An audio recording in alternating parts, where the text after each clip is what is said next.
Recording by चाहत recording studio Sajidpur medical बाजार। Phone करके हमके सखी रोजे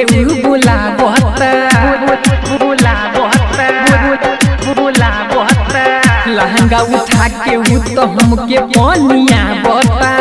ओहिरा के बेटा माला वही में गिरा बता ओहिरा के बेटा माला वही में गिरा बता फोन करके हमके सखी रोजे बोलावता लहंगा उठा के तो हमके पनिया बता ओहिरा के बेटा माला वही में गिरावता ओहिरा के बेटा माला वही में गिरावता ओहिरा के बेटा माला वही में गिरावता। डीजे कृष्णा वर्षा सारन वर्षा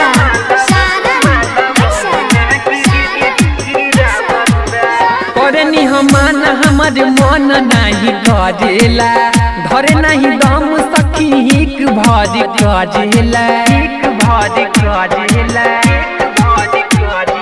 हाँ करनी हमान हमार मन नहीं करेला धरेला न दम तो हिक भर करेला बनी परेशान हमके बहुते सतावता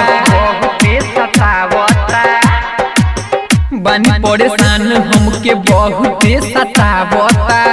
ओहिरा के बेटा माला वही में गिरावता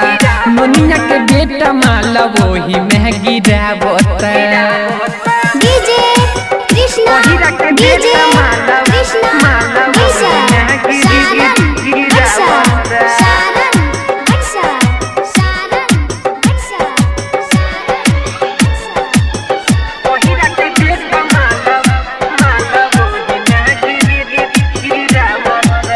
बेरी बेरी क्रोजवा में हमारा के धरे हो छोटू रोहित खाली जो बने से लड़े हो हाँ हाँ बेरी बेरी क्रोजवा में हमारा के धरे हो छोटू रोहित खाली जो बने से लड़े हो मोनू सिकंदर पवन राजा संगे आवता राइटर सिकंदर पवन राजा संगे आवता लोहारा के बेटा माला वही में गिरावता चमरा के बेटा माला वही में गिरावता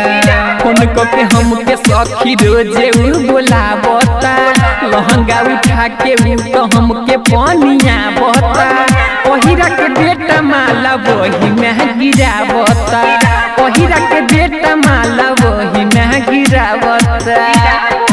कॉन्टैक्ट नंबर 8084960936 91 28 92 41 97 28 92 41 97 28 92 41।